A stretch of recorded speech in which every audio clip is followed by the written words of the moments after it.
Kobain's not in a good mood. Kobain seems rowdy here tonight. Ladies and gentlemen, in this corner, weighing in at 205, 6 feet tall, Christian Kobain! Well, this is Kobain's hometown, but he's not getting the hometown hero response. I know where Hardcam is! Standing at 6 feet tall, weighing 330 pounds, the best hands in the house, Larry D! Cole, why didn't you tell me that we had world-famous recording artist Aaron Carter as ring announcer tonight? He wanted to keep a low profile, so I didn't want to give away his gimmick. That's very nice of you. I know he's had some trying times on Twitter as of late, but great to be part of Aaron's party here at Pro Wrestling Conquest Episode 4. As you'd think he'd have more camera presence after being in the business his whole life, but maybe Brother Nick didn't teach him so well. But it's Kobain right now one-on-one with Larry D, and you can feel, speaking of the ring announcer, you can feel how intimidated he was standing in that ring with two guys that I don't think particularly like each other. I don't know that either one of them like Charleston, even though one grew up here. I don't think they have a lot of love for anybody. And talk about, because you've been in a lot of violent matches in your life, Cole. I've called a number of them. Talk about the frame of mind you have to get yourself in, knowing you are in for the fight of your life, and you can wind up knocked out in a matter of minutes. You have to create a hatred for your opponent, whether there is one or not, which I mean, looking at these two guys, looking at the way they're looking at each other, I feel like there's a legitimate tension there.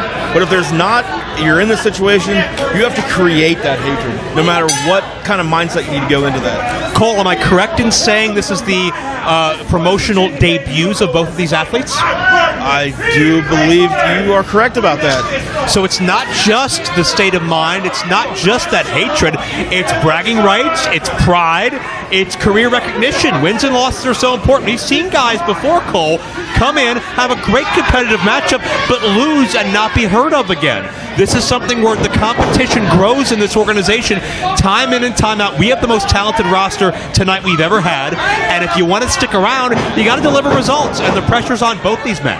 Well, at just 4 shows in, Conquest already making a name for itself in the industry, and I feel like everyone that shows up to be a part of this roster understands, as you said, a good night can make you, a bad night can break you. I noticed that Kobain is being elusive in the early going.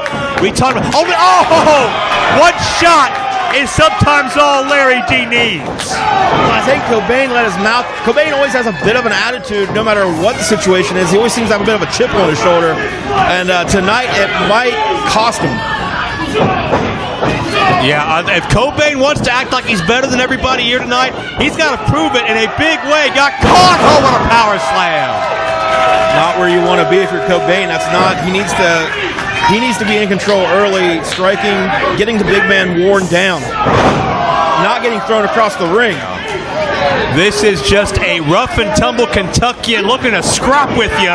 Is Larry D, and I think he is right at home in this kind of an environment. Kobain needs to get out of this ring, collect himself, get his breath back, get his bearings back. In the ring is the last place Kobain wants to be right now. And just scraping the boot across the face. I believe, Kobain's got to get out of here.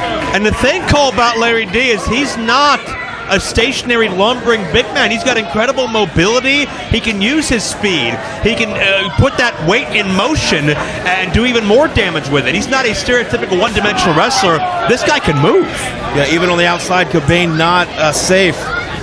Larry D following him right out, and Larry D might be able to do more damage out here. That forearm, you can just hear the bone. Bone of his forearm connecting right on the jaw of Kobain. You can feel it. When that thud connects, you can feel it inside your own body, that impact. Your head will ring when you get hit like that. Cobwebs are in Kobain's head right now, I guarantee you, but he is getting ready to fly. This is that reckless style I was talking about. Well, Kobain not a big fan of flipping through the ropes, but he'll flip the bird if it'll get inside his opponent's head, and that may have backfired. I'm telling you, sometimes Kobain's attitude works for him. Sometimes, oh no! elusive maneuver there. That's what Kobain's got to do. He's got to stay out of the way of those forearms or he's going to be knocked out. Well, maybe Cole, it did work for him. Perhaps that raising the ire of Larry D with that middle finger helped lure him to that ring post, and Larry D struck with that fist perhaps before he was able to know if he could connect or not. And Kobain going right to work on that right hand. You get rid of that right hand, you take away Larry D's, you take away a big part of his game. I'll tell you, we got some big boys, some heavy hitters here in Pro Wrestling Conquest, and Kobain standing on the hand, and this is a very, very wise maneuver. The hand, the fist, the most lethal part of the anatomy of Larry D, the most lethal part of his offensive arsenal. You take that away, Larry's still dangerous, but he may lose that 1 second game changer if he can clock you. Well, he's still throwing that hand, but it's got to be hurting him. He's not going to be able to get all of his weight behind. He's not going to make the impact like he wants to. He's still got his forearm, though. Every time, though, Larry D hits, it's got to be doing damage to himself. Larry D hitting you from his knee is more powerful than a lot of people doing it on 2 feet. He's a big, big man in there. I mean, he's just thick. That forearm has got to just feel like a big bat hitting you right across the jaw every time. If the late great Gorilla Monsoon were here, he'd say he could show a drive-in movie on his back. That's how big this guy is. He would not be wrong. Kobain doing the smart thing here. Just got to stay on that hand. And the thing about Kobain is he's tough as nails in his own right. We've talked about him hanging in the ring with the likes of Rockstar Pro, which is a very lawless underground type environment at times. Of course, Larry D, a champion in Revolver, which is kind of a sister promotion to Rockstar in many ways. So both these guys, I think, have been brought up and have developed themselves over the past couple of years in similar type of environments. But certainly Larry D, that size advantage, that intensity, and Kobain biting at the fist. You're right. The Rockstar, the Revolver scenes, that environment is a grimy, down and dirty, almost punk rock environment where you had to scrap for everything. So Kobain, no stranger to getting into a fight. But he's got a big fight right now, and Larry D firing back. I noticed D going to the forearms thanks to the damage of the hand and the fist. He's still got that big ham hock of an arm that can do a lot of damage. I can tell you, as a spinning backhand. And Kobain hangs on, creates some momentum, but got caught. And the knee to the back of the head, Larry D, the high angle back suplex. Just because Larry D can't punch in the face doesn't mean he can't grab you and drop you on your head. And both athletes down, and you got to wonder, normally you'd assume that as the longer the matchup goes, the more it'll favor Kobain, but in this situation, I'm not so sure based on how well-conditioned Larry D is. He survived the TPI, as we mentioned. I believe he's got to win 4 matches to do that. I was about to say, if he came away the winner of the Ted Petty Invitational, that meant he had a long night ahead of him. Yeah, not sure if it was a 1-night or a 2-night tournament, but either way, you win 4 matches in either one night or in a little bit over 24 hours against the best competition in the Midwest. You've done something. Kobain now taking his shirt off, telling Larry D, if you want to fight, I'll fight you. The chop significantly louder from Larry D. How big of a mistake was it for Kobain to remove his shirt? It wasn't the brightest thing he's done tonight. You think that's just pride and guts getting in the way of judgment? Yeah, I mean, that's one way to word it. Stupidity, that's another way to word it. I try to be nice. Listen, just the bone. I mean, I'm telling you right now, as a big guy that has relied on striking for most of his career, even the forearm, if your hand gets hurt, it goes all the way up your forearm bone. Oh. Notice, Cole, I'm laying out for a lot of this because there's no audio I can add to this that'll exemplify how much pain these shots are sending up and down the body of Kobain. Then just hear the impact, and you can see it here and feel that splash at Larry D and ear Paul. Close to, I don't know how Kobain, I mean, it started off with a pop-up uppercut. And from there, it was just barrage of offense. I don't know how Kobain got out of that. Just the toughness. I give all the credit in the world to Kobain for being conscious at this point, for being at least somewhat upright and mobile. But that may be a temporary condition. Larry D has something in mind there, but now Kobain going to the legs of the big man. You take out his hands, you take out his legs, not much he can do.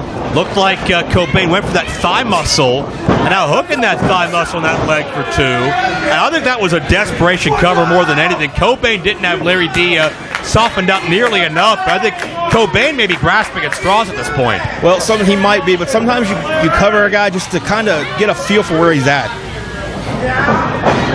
You might get a long 2 count and realize how close you are to put him away. Kobain measuring.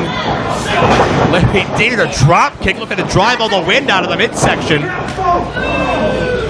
And again, much like we saw in the fire match with Beastman, you get the big man down, you keep them down.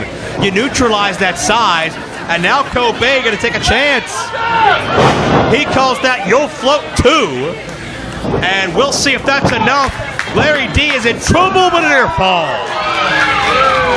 You got to think the size of Larry D came in handy there. I mean, like you said earlier, he's got a big, broad back. He can take somebody coming off the top rope like that and splash it down onto him. But Cobain's got to stay on him. Just keep hitting him.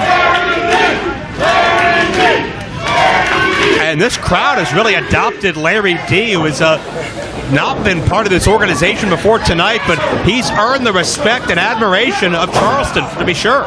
Back elbows by Larry D and a kick to the stomach off the ropes, catches a big boot from Cobain. There it is. That knockout shot, and Kobain went limp. You can see it immediately. That'll do it. That's it. The best hand in the house pulls through again. Like you said, it only takes one. Injured hand and all. It just took one right hand from Larry D to put Kobain out. And bottom line there, Cole, Larry D had to dig down deep because he knew that shot could have done some serious damage to that hand. But Kobain was building momentum and was strike now or perhaps be defeated. Larry D makes himself a player here at Pro Wrestling Conquest.